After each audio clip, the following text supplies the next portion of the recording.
예, 하나님의 택한 받은 소수라는 제목을 가지고 말씀을 우리가 나누기를 원합니다. 예, 하나님이 택한 받은 소수, 많은 사람들이 초청장을 받지만 결론적으로 들어갈 수 있는 사람들은 많지 않다는 것을 우리에게 말씀해 주고 있습니다. 하나님이 우리를 택했다는 것 참 중요한 것 같아요. 그 자체를 우리가 좀 항상 마음에 새기고 기억해야 될 것 같습니다. 나는 하나님께서 택한 사람이다. 택한 사람이 자부심이 생기고 자존감이 높아지고 더 나아가서 우리가 용기가 있고 하나님께서 원하시는 삶을 우리가 살아갈 수 있어요. 택함 받았다는 것을 우리가 기억하는 것이 그것이 우리의 힘이 됩니다. 내가 하나님이 택했는지 안 했는지 혼동이 올 때 그만큼 우리 신앙에 혼동이 올 수 있고요. 우리가 순종과 불순종에 우리가 항상 갈림기가 설 때가 있습니다. 택함받은 사람은 그 택함받은 사람에 있어서 말씀을 받았을 때 그 실천할 수 있지만 택함받지 않은 사람은 그 말씀에 대한 의심이 가고 나에게 비교해보고 내 차짐에 안 맞으면 우리가 그것을 이렇게 버릴 수도 있습니다. 저는 기억하는 것이 제가 고등학교 1학년 때에 영어 클래스로 들어갔는데 한국인 2세 선생님이 영어를 가르쳤습니다. 마침내 그때 딱 들어갔더니 한국 학생은 처음 잡고 이름을 딱 보더니 현씨라고 딱 보니까 선생님이 이 사람이 일본인지 한국인지 모르는지 계속 내 이름을 보는 겁니다. 그래서 이제 제 이름은 스탠이라고 소개됐기 때문에 스탠이라는 이름이 적혀있고 현이라고 써있으니까 긴가민가 하면서 나중에 수업이 이제 처음 클래스가 끝나고 나가는데 저를 부르더라고요. 그래서 불러서 이제 갔더니 너 일본애나 한국애냐 물어보더라고요. 그래서 저는 한국 사람이라고 그랬더니 선생님이 갑자기 표정이 밝아지더라고요. 그러면서 하는 얘기가 나는 코리안 2세라고 합니다. 그러면서 한국어를 조금 하세요. 저는 좀 위로가 됐습니다. 이 선생님만큼은 한국 선생님이 한국분이시기 때문에 내가 공부하는 데서 조금 도움이 되겠다. 저도 이제 그런 생각했는데 그게 실망시키진 않으셨어요. 선생님이 이제 한국 학생이고 또 한국에 조금 짧다는 것을 알고 있었기 때문에 조금 더 도와주시고 배려해 주시고 그 다음에 신경 써주셨어요. 제가 어릴 때마다 와가지고서는 이걸 이렇게 해야 된다고 이렇게 가르쳐 주시고 문법도 가르쳐 주시고 너무나도 고마운 분이십니다. 그러다 보니까 저도 모르게 이제 한 달이 지나고 두 달이 지나면서 어차피 1년 동안 같이 있는 반인데 선생님이 때로는 이제 뭐 이렇게 먹을 것도 가지고 간식도 이렇게 주더라고요. 그때서부터 이제 선생님이 이제 한국분이니까 그만큼 더 한국 사람에게 신경 써주는구나. 그러다 보니까 이제 여러 가지를 받다 보니까 마음도 좋고 이제 기분도 좋고 그러다 보니까 그 수업이 기대가 되더라고요. 제가 원래 영어를 이렇게 좋아하는 편은 아니거든요. 근데 그 선생님이 그렇게 해주다 보니까 너무 좋아가지고 언제 영어 클래스가 있을까 이렇게 항상 생각해 봅니다. 그 선생님 만나면은 긴장이 되는 게 아니라 그래서 기뻐요. 그냥 단지 한국 사람이라는 것 때문에. 그리고 도움을 주셨기 때문에 나중에는 제가 학교에 이제 끝나면은 그 선생님 교실에 가가지고 청소도 하고 책도 정리하고 테이블도 정리하고 시키지는 않는데 그냥 자동적으로 되더라고요. 고백합니다. 젊은 2세 선생님이시고 갓 결혼했는데 되게 미모했었어요. 아름다웠었어요. 조금은 짝사랑했던 것 같아요.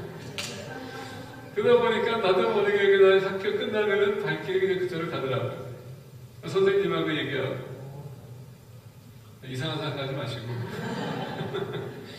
그래서 이제 그러다 보니까 나도 모르게 그냥 선생님이 그냥 좋아서 그냥 그렇게 해더라고요. 누구한테 내가 인정받고 누가 나 이렇게 관심 가져주고 그리고 나한테 배려해주는 것 자체가 나를 이렇게 기분 좋게 하더라고요. 그 자체가 그 여러 학생들도 있음에도 불구하고 내가 한국인 학생이고 1세라는 것 그리고 선생님이 한국 학생들도 마음이 가기 때문에 나한테 더 신경 써주겠다. 그 순간에 나는 그 많은 학생들 중에서 내가 택함 받은 자라고 그렇게 느껴졌어요. 그 택함 받았다는 게 나의 삶을 그냥 변하더라고요. 시키더라고요. 그 선생님 때문에 솔직히 말해서는 뭡니까? 작가가 되고 싶었었어요. 그리고 문법을 이렇게 잠깐 고쳐준다고 보니까 쓰는 거, 영어 쓰는 게 너무 재밌었어요. 그러다 보니까 학교에 있는 학생들의 모든 페이퍼를 내가 다 쓴 것 같아. 다른 생각해보니까. 다 와가지고 나를 써달래요. 그만큼 선생님이 신경 많이 써줬기 때문에 영어에 있어서 저에게 도움이 많이 됐다는 얘기예요. 그러다 보니까 거기에 보답하기 위해서 그만큼 나도 신경을 쓰게 됐다. 택함받았다는 게 그만큼 우리의 삶을 변화시킬 수 있다는 얘기입니다. 그리고 나 자신이 항상 조심스럽게 해야 되겠구나. 한국 선생님을 위해서라도 내가 내 삶을 조금 변화시켜서 선생님을 좀 도와줘야 되겠다. 이런 생각이 있었다는 얘기예요. 오늘 말씀 보게 되면 기디언은 모든 사사들 중에서도 가장 젊은 사사였었어요. 그럼에도 불구하고 하나님께서는 신경 쓰지 않으시고 젊었음에도 불구하고 그렇게 택하셨다는 게 참 중요한 것 같아요.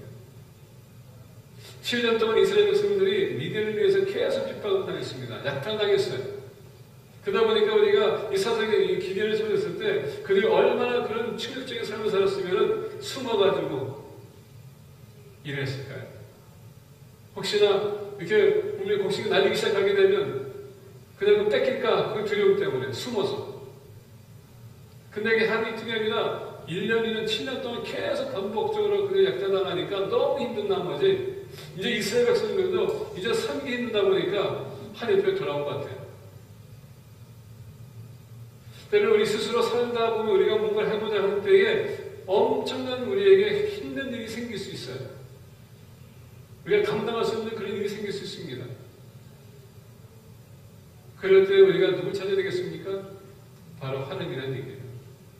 우리 택함받은 사람은 어려울 때만 하나님 찾는 게 아니라 항상 한결같이 우리는 하나님을 찾아야 돼요. 그분과의 교제를 계속 유지해야 된다는 얘기입니다. 좋을 때나 나쁠 때나 기쁠 때나 슬플 때나 풍성할 때나 부족할 때나 항상 우리는 하나님을 찾아야 돼요. 있을 때 건강할 때 항상 감사해야 되고 없을 때도 마찬가지로 감사해야 됩니다. 왜? 그것도 삶의 경험이거든요.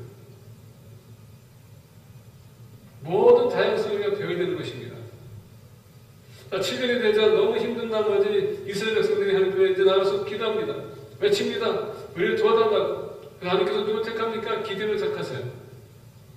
자, 처음에 기드온을 택했었을 때 기드온은요, 긴가민가 의심이 갔어요. 왜 아버지는 다른 신들을 믿고 있었는데 여호와 도대체 누구인가? 어떤 면에서 보게 되면 여호수아 그가 위대한 지도자라고 할 수 있습니다. 근데 우리가 객관적인 차원에서 봤었을 때에 그가 뭔가 좀 큰 실수를 한 것 같아요. 그보다 본인이 세상을 떠날 거라면 지도자를 세우고서는 후임들을 세우고서는 그가 떠났어야 되는데 그게 아니라 그냥 방치하고서 떠났다는 얘기예요. 그러다 보니까 이스라엘 백성들은 어느 뚜렷한 지도자가 없다 보니까 거기서 강한 사람이 지도자가 되는 겁니다. 근데 여러분 강한 사람이 지도자 되면 어떻게 됩니까? 또 강한 사람한테는 싸움을 할 수밖에 없어요. 그러니까 계속 서로 그냥 싸우고 자기가 잘났다고 주장하는 겁니다. 그래서 리더가 필요합니다. 딕테이트 할 수 있고 계획하고 시스테마타이즈하고 움직일 수 있는 그런 지도자가 필요해요. 근데 여러분 이 시스템에 너무 우리가 익숙해지다 보면 어떤 목사님이 그런 얘기 하더라고요. 사람이 많을수록 많아질수록 권력이라는 게 세워지면서 권력이 있으면서 권력 싸움이 생긴다. 오늘 한국교회 보니까 그런 이슈들이 좀 많은 것 같아요. 대형교회들이다 보니까 안에서 싸움이 벌어지고 있어요. 파다가 벌어지고 있어요. 도덕적으로 행동하는 것이 아니라 우리가 비도덕적으로 우리가 행동하는 모습들. 교인들한테는 이렇게 하세요, 저렇게 하세요 하면서 우리는 이렇게 전해하는 것. 목회자들이 그런 모습을 비치고 있습니다. 한국의 기독교가 여러분 땅으로 떨어지고 있어요.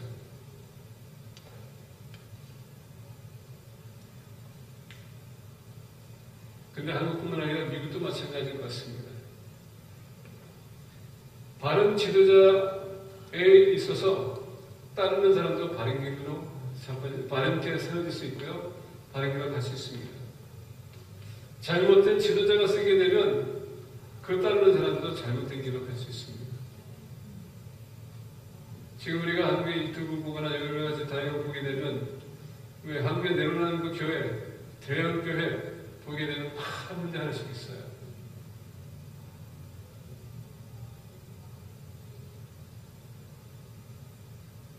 그게 이십니다. 하나님이 아닌 자기가 하나님이 되기 시작하게 되면 그런 교회가 나올 수 있습니다. 요새는 대형 교회 있는 목사님도 이제는 대형 교회라는 것 자체를 이제 없애자 그런 마인드가 있어요. 근데 그거 되게 쉽지 않습니다. 왜 쉽지 않은지 아시죠? 당회가 있는데 장로들이 붙들고 있거든요. 그러니까 그만큼 더 힘든 거예요. 왜? 본인들의 권력을 놓치기 원치 않거든요. 그럼에도 지금은 큰 교회 있는 목사님들이 안 되겠다, 그냥 가르자. 그러면서 이제는 개척교회를 이렇게 세우는 교회들도 있습니다. 어쨌거나 제가 이 요소를 보게 되면 이 요소의 가장 큰 단점이 있다면 바로 요수아가 지도자를 세우지 않는 것. 그러다 보니까 사사시대에 엄청난 문제가 많았어요. 하나님을 모르고 말씀을 모르고 하나님을 배반하고 이방인들의 신들을 믿기 시작했고 그들의 재능과 기술을 믿기 시작했고 사랑을 믿기 시작했던 이스라엘 백성들. 하나님은 그들이 돌아오기를 원하지만 돌아오지 않는 이스라엘 백성들 어떻게 합니까? 계속 적을 보냅니다. 블레셋 사람들, 미디안 사람들, 암몬 사람들 계속. 그리고 하나님께서 그들을 힘들게 할 때에 어떻게 합니까? 하나님께서 다시 돌아오게 한다는 거예요. 자, 그래서 그 사이에 하나님께서 오늘 불렀을 보니까 기디언 후 전에도 여러 사상이 있었지만 지금 영을 불렀을 보니까 기디언이 등극합니다. 이분이 이제 산에 세워지면서 이제 하나님 옆에 나갑니다. 하나님, 우리가 어떻게 하면 좋겠습니까? 저를 도와주세요. 우리가 이 백성들 돌려야 않겠습니까? 하나님께서 나타납니다. 기디언은요, 하나님께서 나타났음에도 불구하고 의심이 갔어요. 하나님이 과연 나를 찾아올 수 있을까? 나같이 우리 집같이 연약한가는 우리 부족이 얼마나 연약한 가진 부족인데 어떻게 나를 찾아올 수 있을까? 그러다 보니까 하나님이 시험해요.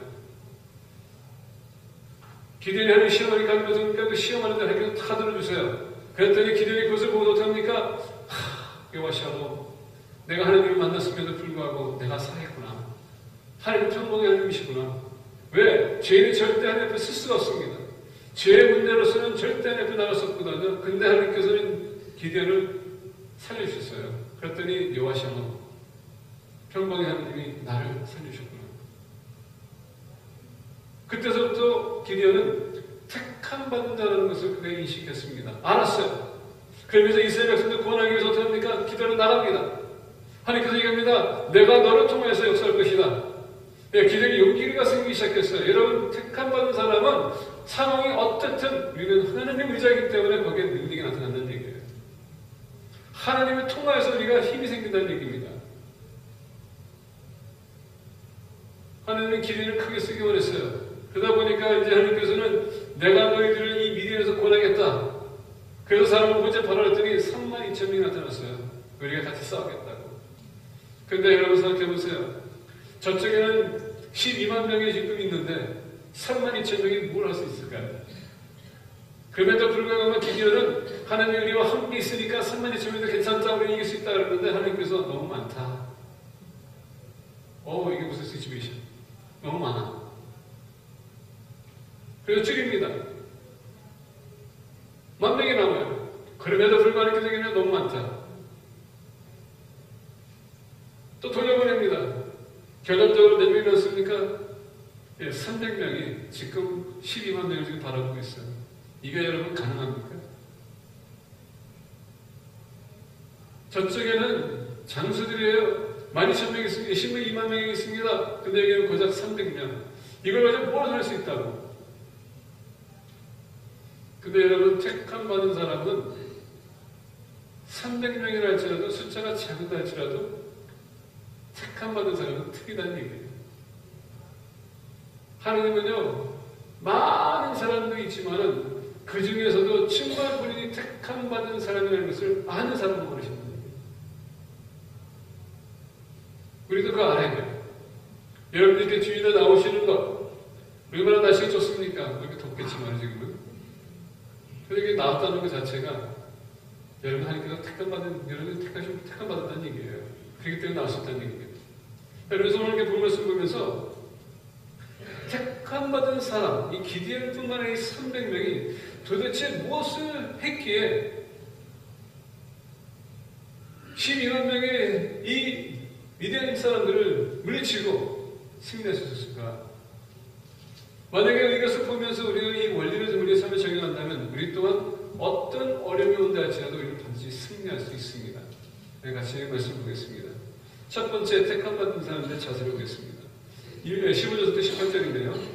기드온이 그 꿈과 해몽하는 말을 듣고 경배하여 이스라엘 진영으로 돌아와 이르되 일어나라 여호와께서 미디안과 그 모든 진영을 너희 손에 넘겨주셨느니라 하고 300명을 세대로 나누고 각 손에 나팔과 빈 항아리를 들리고 항아리 안에는 횃불 감추게 하고 그들에게 이르되 너희는 나만 보고 내가 하는 대로 하되 내가 그 진영 근처에 이르러서 내가 하는 대로 너희도 그리하여 나와 나를 따르는 자가 다 나팔을 불거든 너희도 모든 진영 위에서 나팔을 불며 이르기를 여호와를 위하라 기드온을 위하라 하라 하니라.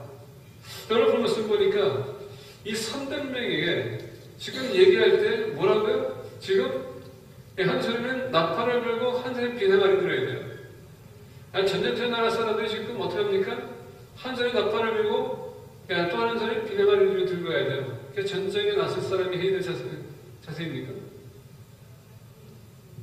지금 120만 명, 12만 명이 전쟁에 있는데 300명이 지금 전쟁터 나가는데 지금 한 소리는 나팔을 들고 있고 한 소리는 항을 들고 있어요. 전쟁을 어떻게 하는 얘기예요? 여기서 우리가 봐야 될 것은 뭡니까? 모든 진영을 너희 손에 넘겨주셨느니라. 보니까 과거형이에요. 하나님이 움직이시게 되면 벌써 이미 모든 것은 다 끝났다는 얘기입니다. 우리 믿는 사람들은 믿음을 가진 때에 우리는 항상 과거형으로 생각해야 돼요.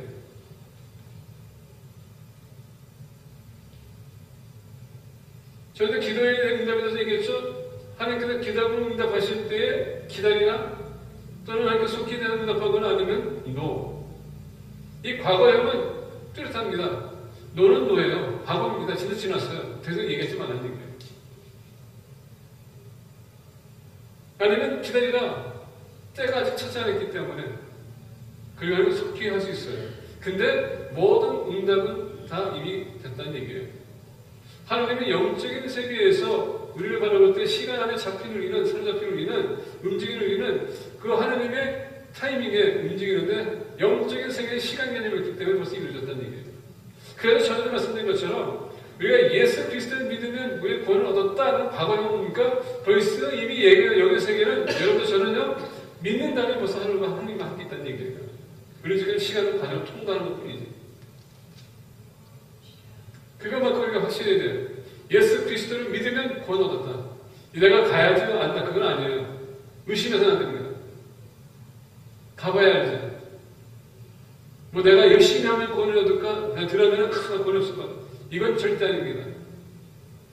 구원을 얻어 예수 그리스도 안에서 믿을 때에 우리가 구원이 있는 것입니다. 다른 거는요, 삶에 따르는 하나님의 은혜 때문에 우리가 감사해서 하는 겁니다. 결혼을 요구할 때 우리가 순종하는 겁니다. 자, 그다음 말씀 보니까 꿈에 해몽하는 말을 듣고 경배하며 이스라엘 진영으로 돌아와 이르되. 자, 하나님께서 지금 기드온이 기도에 들어졌습니까? 그 응답을 들으셨다는 얘기예요. 그러고 보니까 너희 손에 넘겨주셨느니라. 지금 이스라엘 기드온은 본인이 받은 그 확신을 가지고 어쩝니까? 지금 이스라엘 백성들에게 300명에게 똑같이 전달해요. 하나님께서 그들 너희 손에 넘겨주셨다. 하나님의 음성을 들을 때에 하나님의 음성을 들었을 때에 마찬가지로 여러분 우리도 그 음성 듣는 순간에 똑같은 말을 가지고 우리가 선포해야 된다는 얘기입니다. 더 나아가 오늘 말씀 보니까 이 300명에게 지금 준비해 보니까 나팔과 지금 빈항아리라고 했습니다. 그걸 주어진 거예요. 하나님께서 명령하신 겁니다. 그래서 다른 뭡니까? 그에게 주어진 기프트예요. 선물이라고 할 수 있어요. 우리의 달란트라고 할 수 있어요. 우리가 다른 게 필요 없어요. 하나님께서 지시한 대로 그대로 그것만 가지고 움직이면 된다는 얘기입니다. 우리의 재능과 기술과 생각은 이게 아니라 하나님께 주신 말씀 가운데서 하나님께 주신 그 달란트를 가지고 우리가 움직이면 됩니다.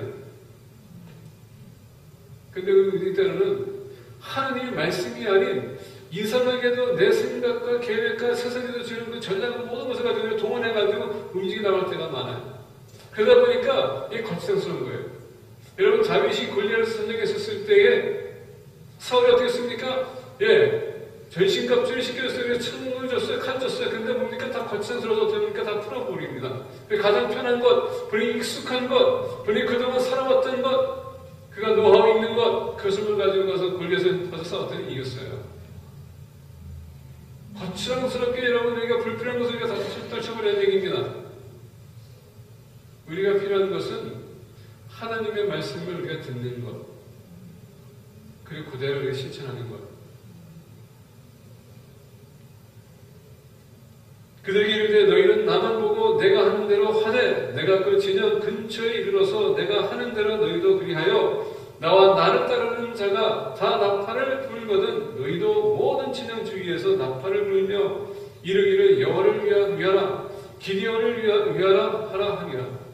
자, 보니까 지금 기드온이 어떻게 했습니까? 택함 받은 사람은 첫 번째 여러분 말씀 들었을 때 순종해야 되고 더 나가서 같이 협력해 나가야 된다는 얘기입니다. 말씀을 듣는 순간에 택함 받은 사람은요, 똑같은 메시지를 듣습니다. 똑같은 메시지 들었기 때문에 우리가 같이 협력해 나가야 돼요. 이상하게도 우리가 말씀 똑같이 들었음에도 불구하고 해석하는 게 각도가 좀 틀릴 때가 많아요.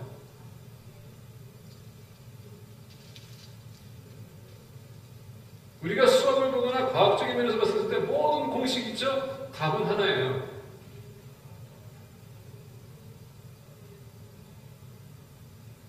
2+2가 여러분 5가 될 수 없습니다. 2+2가 3이 될 수도 없어요. 답은 하나입니다. 근데 이상하게도 우리는 거기다 뭐가 이렇게 좀 추가하려고 할 때가 많아요. 뭐가 좀 안 맞아. 예, 맞습니다. 여러분, 나팔과 항아리 누는 것, 그걸 어떻게 전쟁터에 가서 뭘 하겠다는 얘기예요. 아무것도 할 수 없어요. 그건 우리의 생각이고, 하나님의 방법은 다르다는 얘기입니다. 하나님께서 우리가 요구할 때에, 말씀 주실 때, 내가 아무리 객관적으로 봤었을 때 이건 아닌데라고 생각해도요, 하나님의 방법은 여러분의 생각보다 더 낫다는 얘기예요. 여러분의 방법보다 낫다는 얘기입니다.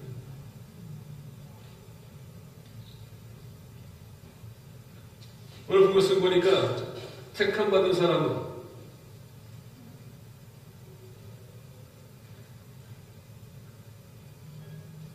하나님의 말씀에 지시하는 대로 움직이는 겁니다. 여러분, 교회에서 우리가 효과해야 된다는 건 죄송하지만 우리가 정말 교회 안에서 주님을 위해서 살기만 한다면 하나님께서 내게 주신 달란트가 뭔지를 좀 결심받아야 돼요. 근데 우리는 그런 거에 대해서 마치 성경 공부하는 것처럼 뭐 신약성을 만든다는 것처럼 이런 거에 대해서 이렇게 부담되는 사람들이 많은 것 같아요. 그래서 우리가 하기 싫어해요. 어떤 사람, 어떤 차원에서 보면은 나는 다 안다고 생각해요. 그래서 별로 그러지 않아요. 그러다 보니까 본인이 안다고 생각하니까 본인이 하는 게 다 옳다고 생각해요. 다른 다 틀리다고 생각합니다. 이게 이슈예요. 이게 문제입니다.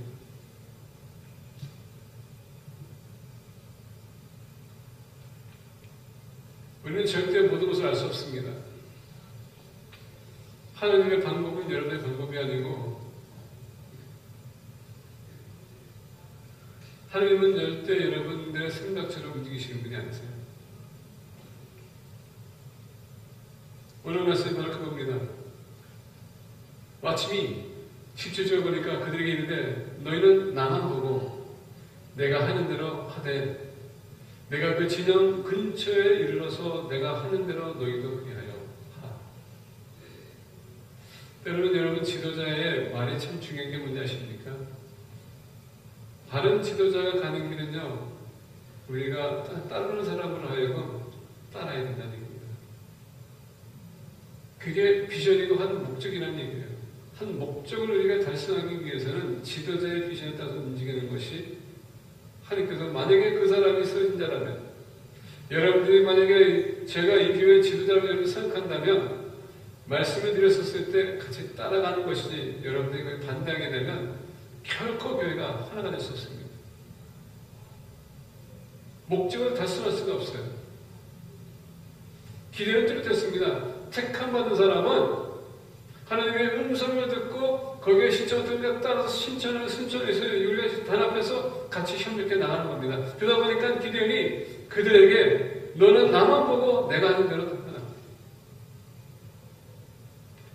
만약에 여러분들도 분별력이 있을 텐데요. 목회자가 만약에 세상적인 차원에서 뭔가 내 이익을 산다면 반대도 괜찮아요. 근데 여러분 이게 주님의 일이라면은 같이 협력해 나가야 돼요. 근데 이건 저만 얘기하는 것이 아닙니다.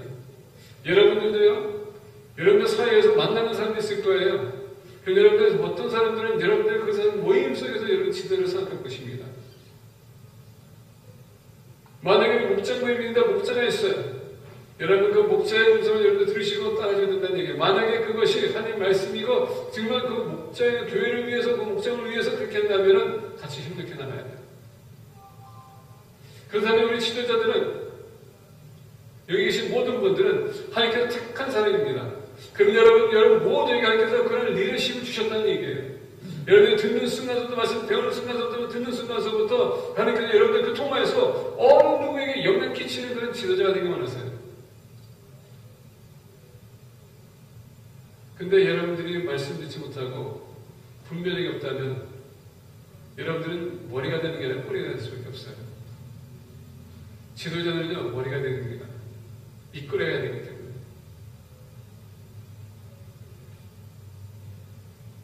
첫 번째 택함받은 사람은 하나님의 음성을 듣고 음성 듣는 사람들은 단합해야 되고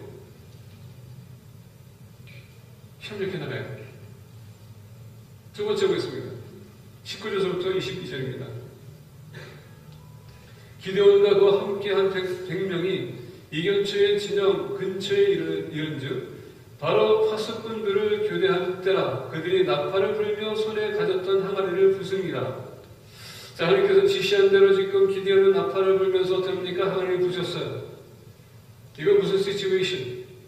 전쟁터에 나간 사람들이 지금 나팔을 불고 있고요. 항아리를 깼습니다.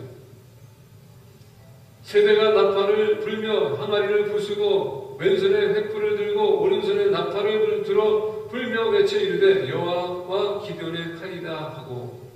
자, 보니까 세대가 나팔을 불며 항아리를 부수고 왼손에 횃불을 들고, 자, 나팔을 불고 환히 깼습니다. 또 이제 또 뭡니까? 횃불을 들었어요. 아니 칼이 아니라 횃불 들었거든요. 오른손에 나팔을 들어 불며 외쳐 이르되 여호와와 기드온의 칼이다 하고 외쳤어요. 각기 자리에서 서서 그 진영을 에워싸매 그 온 진영의 군사들이 뛰고 부르짖으며 도망하였는데 300명이 나팔을 불 때에 여호와께서 그 온 진영에서 친구끼리 칼로 치게 하심으로 적군이 도망하여 세라바의 벳시다에 이르고 또 답가에 가까운 아벨무홀라의 경계에 이르렀으며, 자 보니까 22절 보니까 300명이 나팔을 부를 때에 여호와께서 그 온 진영에서 어떻게 했다고요? 친구들끼리 치겠다는 얘기예요. 자, 이 기드온의 300명은 보세요. 나팔을 불고요, 항아리 깼고요, 나팔을 불고 지금 횃불을 들고 있습니다. 그러면서 어떻게 했습니까? 여호와와 기드온의 칼이라 했을 때 서로 가지고 혼동이라고 어떻게 했습니까? 서로 죽이고 있었다는 얘기예요. 근데 여기에서 보니까 기드온과 300명은 칼 끊은 적이 없어요.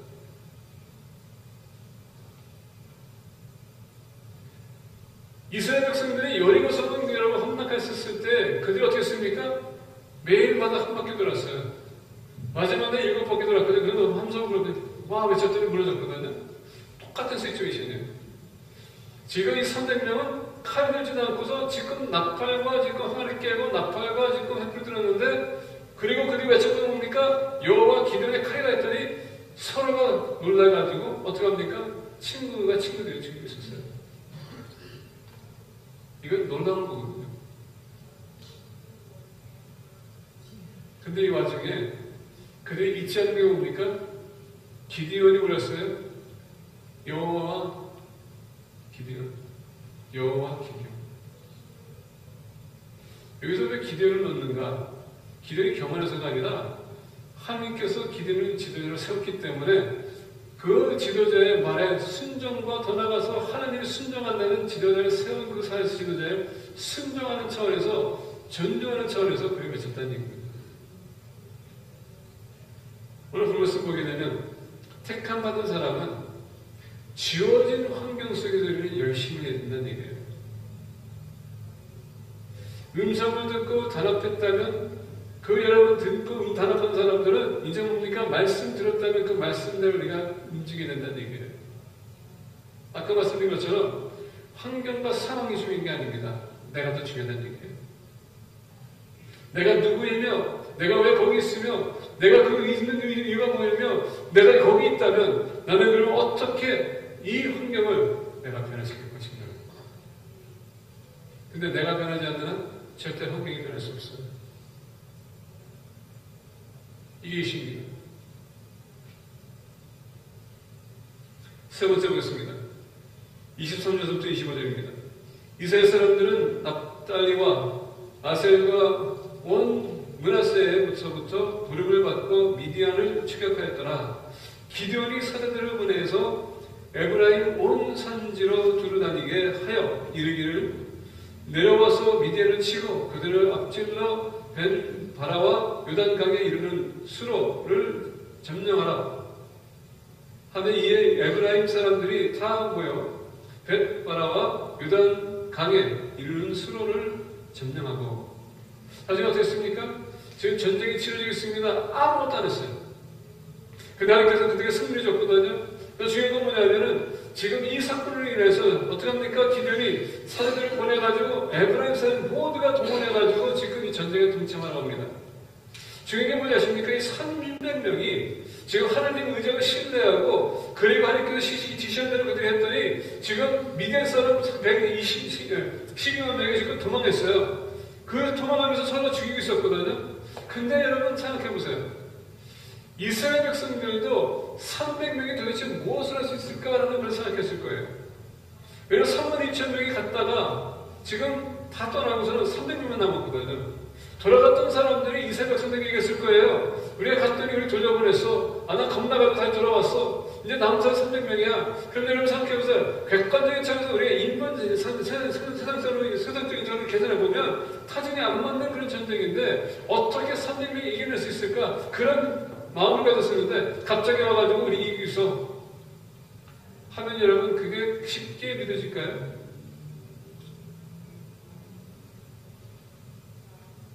근데 하느님은 이 300명의 그 충성과 성실함과 그 순종에 있어서 그들이 이뤄낸 것을 봤을 때 그 결과를 보고 어떻게 합니까? 다 따라왔다는 얘기예요. 택함 받은 사람은 여러분 결론이 참 중요해요. 우리의 삶이 참 중요하다는 얘기입니다. 내가 예수님이 택함 받은 사람이라고 믿고 내가 말씀대로 살아간다면 열심히 낸다면 사람들이 보고 그 결론을 보고 그 여러분 그 결과를 보고 따라오게 된다는 얘기예요. 여러분의 삶은 어떻습니까?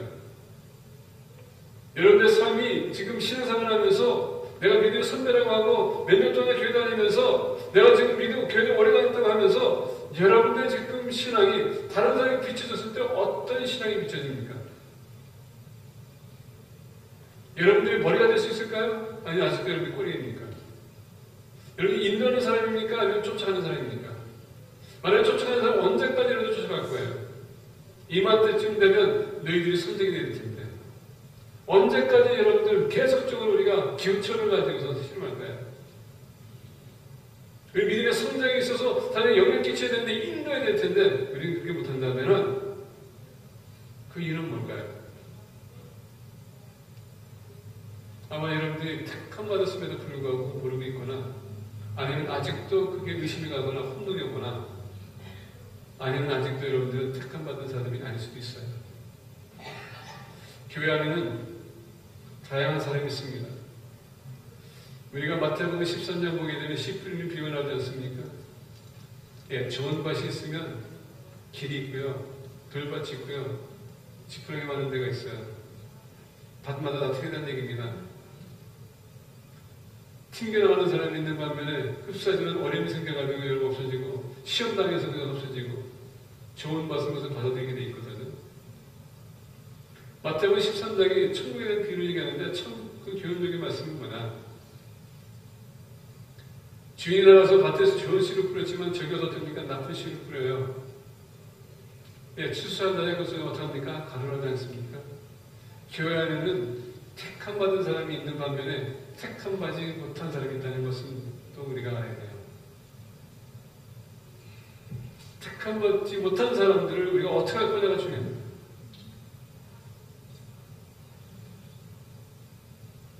바로 그 질문이에요. 여러분들이 머리가 될 거냐, 꼬리가 될 거냐, 그게 결정하는 겁니다. 이미 우리가 택함 받은 사람이라면 여러분들이 이제는 지도자가 돼야 돼요. 누구를 인도하려는 그런 갈망이 있어야 되고 욕망이 있어야 돼요. 그러니까 나는 정말 좋은 복원이 돼야 되겠다. 모범생이 돼야 되겠다. 그런 마인드를 가져야 돼요.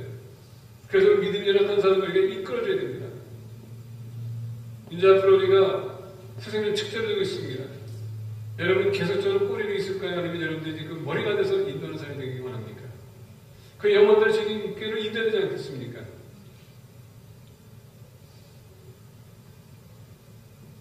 근데 아직도 우리는 세상에 살면서 세상의 일로 인해서 우리가 너무 힘들어하고 피곤해하고 그거에 대해서 우리가 많은 방해를 받고 있어요. 하나님께 맡기세요. 하나님이 그 길을 열어줄 겁니다. 여러분들이 그럴 때에 지도자 앞에 삶이 이끌 수 있습니다. 오늘 말씀은 하나님을 우리가 의지하고 신뢰할 때에 마음과 생각을 지켜주시는 하나님께서 여러분들을 변화시키므로 말미암아 환경 자체를 변화시킬 수 있다는 얘기입니다. 그런 사람이 되어야 돼요. 그런 사람이 택한 사람입니다.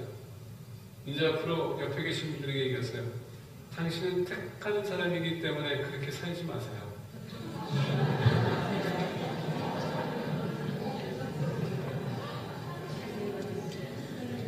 네, 그 사람이 먼저 보겠습니다.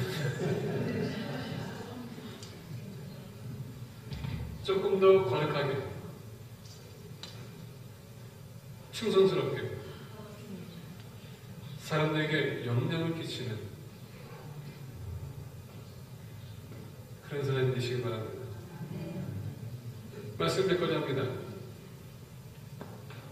기디언과 300명은 물론 미디안 사람들을 물리치면서 얼마나 그들의 그 삶의 결론이 뚜렷하게 나타났으면 온 이스라엘 사람들이 드러나가지고 미디안에 다 쳤을까요? 300명이 이스라엘 백성 전부를 다 움직였습니다.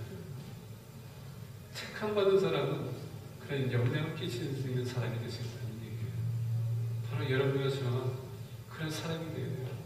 나의 믿음이 내가 어디에 있든 그것에 대해서 옆에 있는 사람을 영향을 끼쳐서 그들도 주님 안에서 힘을 갖게 하는 그런 사람이 되야 된다는 얘기입니다.